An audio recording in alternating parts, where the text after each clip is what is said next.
Hey, good morning, CCA Intermediate Algebra students. Today, your Khan Academy is to determine the domain of the functions. Really, there's three different ways that domain will react for this one. So let me kind of go through those three different ways. One way is that it's just all real numbers. So x could be anything, and it doesn't matter. There's no number you could plug in for x that wouldn't give you some kind of answer. Okay. Sometimes they'll give it to you in such a way where x is going to be greater than or less than or greater than or equal to or less than or equal to some number. Like this one, all real values greater than or equal to -1, or you've got this one, x is greater than or equal to 0. So it can be in that format.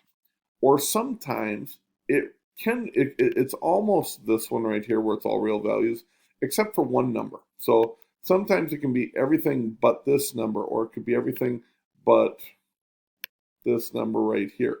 So there's three different ways, and every time they're going to give you two options for this way, as you can see right here.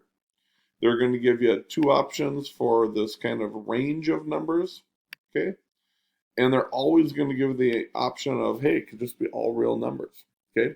So let's take a look at the first one, where it says the h of x is the square root of x minus 10. Now, if you think about it, the square root of a number, you can take the square root of any number that is 0 or positive.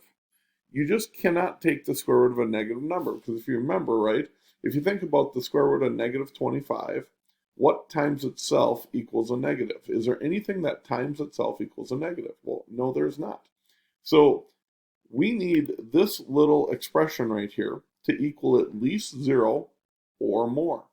In order to get that, what would x have to equal to get to 0? X would have to equal 10 to get to 0, or anything greater than 10. So if you look at this, letter B, all real values of x such that x is greater than or equal to 10. So this one would be letter B. Anything that is 10 or more works just fine for this one. Okay? Now, this one, we are just taking x, we're going to add 1 to x, and then we're going to square it.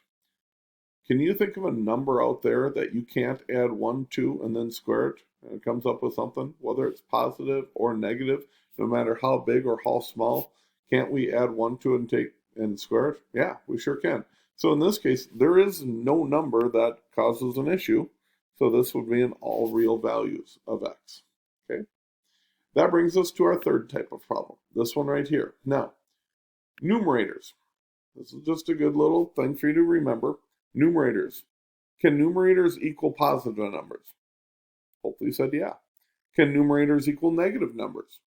Hopefully you said yes. Can numerators equal 0? I mean, can I bring 0 cookies to class tomorrow and divide it amongst 24 people? Yeah, because then every person gets the exact same number. They all get 0 cookies, which, by the way, is how many cookies I've brought to class all year long, is 0 cookies. So yes, we can do that. The numerator can equal 0. The question becomes, can the denominator equal a positive number? Of course it can. Can the denominator equal a negative number? Yes, it can. Can the denominator equal 0, though? And that's the one where you'd say, and we've talked about this many times, no, it cannot equal 0. I can't bring 24 cookies to class on a Saturday when no one's there. Or, hey, I can't bring 24 cookies to class during COVID-19 right now and hope that those cookies will be eaten, especially if I can't eat them. So if there's no one in the classroom to eat 24 cookies, it's impossible for those cookies to be eaten. And so that's kind of the way I explain the denominator cannot equal 0. Well, what number for x would cause that denominator to be 0? Hopefully you'd say it would be if x equaled -2, which means x can equal anything, positive or negative, except for -2 right there. Guys, that's all I got for you. You're just going through these. This should not take you very long. You just got to think about each one, but it's not the hardest con in the world. Have a great day, and we will see you for the next lesson.